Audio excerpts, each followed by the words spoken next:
So I know that looking for a therapist can feel really daunting, especially when it sounds like a lot of therapists are overbooked and it's hard to get in. I want to give you a few tips on places to start when looking for a therapist. The first is looking at directories. There are a few places you can find directories. One of my favorites is Psychology Today, and this is not endorsed in any way, but that is one of my favorites. It's just a lot of therapists and counselors put their information there. I also like it because it has different filters that you can put on, so you can specify the kind of therapist, so you don't have to worry about looking through thousands of pages of therapists. You can specify the ethnicity that the person serves, religion, what insurance you have. You can also specify the area that you want your therapist to be in.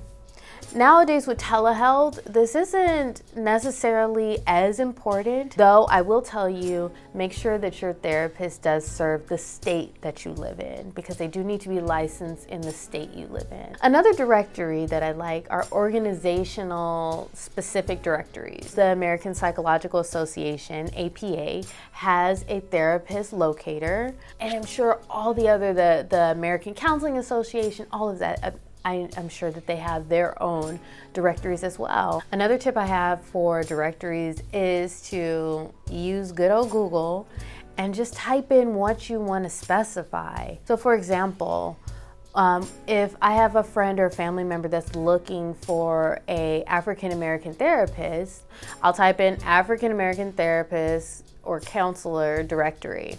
And side note, I will say therapist, counselor, I would just use them both to see what Google picks up. And that's actually how I found Therapy for Black Girls, is doing that. And there are a ton. You will most likely find a more specific directory. It'll be a smaller list of people, but it will be more specified in terms of their interest in serving certain populations. Another place you can look is with your insurance provider. You can look on their website to find a mental health or behavioral health, which is another term that they use in the medical setting. You can use that and search your insurance provider to see what providers they offer. Another place you can look is at your local university. Most universities have a counseling center where they can provide therapy, but also that means that they'll likely have a resource or referral list if they're not able to serve you at their center.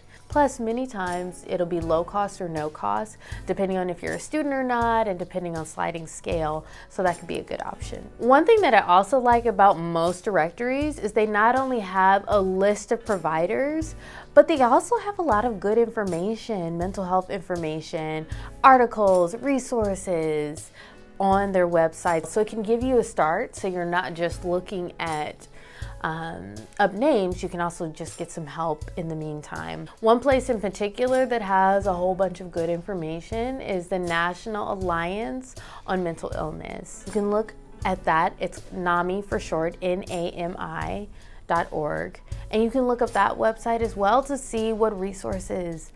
They also can link you with support groups and things like that to help you out.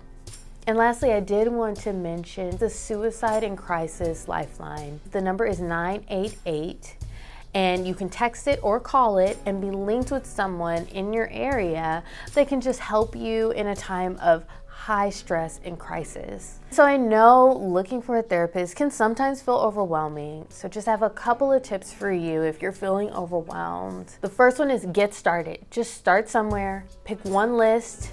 Don't go through all the lists, just pick one list and start there. The second thing is set a small goal. So say, okay, I'm gonna pick the first 2 or 3 people that jump out to me. Don't get too absorbed with having to go through all of the lists before you finally make your decision. Because honestly, doing the initial research is only part of the information that you're gonna need. You won't be able to fully know if this person is a good fit, someone that's able to connect with you, until you meet with them. It could be an initial phone call, or it might be an initial session. And you can meet with them, and usually you can get a feel on connection within a few sessions. So I hope that those resources and tips helped. All right, You got this.